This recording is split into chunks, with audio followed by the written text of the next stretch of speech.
புத்தாண்டு கொண்டாட்டம் தொடர்பாக உயர்நீதிமன்றம் பல்வேறு கட்டுப்பாடுகளை விதித்திருக்கிறது. விதிகளை மீறினால் கடும் நடவடிக்கை எடுக்கப்படும் என்றும் தெரிவித்திருக்கிறது. இது பற்றிய மேலும் விவரங்களை தருகிறார் சிறப்பு செய்தியாளர் ரமேஷ்குமார். ரமேஷ்குமார், இந்த உத்தரவு தொடர்பான முழு விவரம். திருவேற்காட்டைச் சேர்ந்த எம் காமேஷ் என்பவர் தான் இந்த வழக்கை தொடர்ந்தார். அவர் எழும்பூர்ல இருக்கக்கூடிய ஒரு தனியார் நட்சத்திர விடுதியில கடந்த ஆண்டு புத்தாண்டு கொண்டாட்டத்தின் போது மது அருந்துமடத்துக்கு குழந்தைகள் எல்லாம் அழைத்து செல்லப்பட்டதா அவர் குறிப்பிட்டிருக்கார். இது சட்டப்படி தவறானது என்றும் சிறார் நீதி சட்டத்துக்கு எதிரானது என்றும் குறிப்பிட்டுள்ள மனுதாரர் இதனால குழந்தைகளுடைய எதிர்காலம் பாதிக்கப்படும் எனவும் வாழ்க்கையை அழிந்துவிடும் என்றும் வேதனை அந்த மனுவில் தெரிவித்திருந்தார். குறிப்பா மது அருந்த இடத்துல குழந்தைகளை அனுமதித்த அந்த நட்சத்திர விடுதிக்கு எதிராக நடவடிக்கை எடுக்க வேண்டும் என்றும் கேட்டுக்கொண்டிருந்தார்.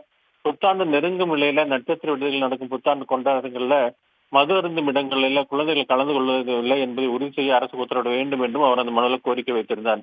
இந்த வழக்கு தான் தலைமை நீதிபதி எம் ஸ்ரீவஸ்தவா மற்றும் நீதிபதி அருள்முருகன் அமர்வுல விசாரணை நடைபெற்றது. எதிர்வரும் புத்தாண்டு கொண்டாட்டத்தின் போது நட்சத்திர விடுதிகள் மற்றும் அந்த உணவு விடுதிகள்ல மதுபானம் அருந்தும் இடத்துக்கு குழந்தைகள் அழைத்து செல்வதற்காக புகார்கள் வந்தால் அது சம்பந்தப்பட்ட அதிகாரிகள் உடனடியாக விசாரணை செய்து நடவடிக்கை எடுக்க வேண்டும் என்று உத்தரவிட்டு அந்த வழக்கை முடித்து வைத்திருக்கிறார்கள். உடனுக்குடன் செய்திகளை தெரிந்து கொள்ள சன் நியூஸ் பெல் ஐகானை கிளிக் பண்ணுங்க.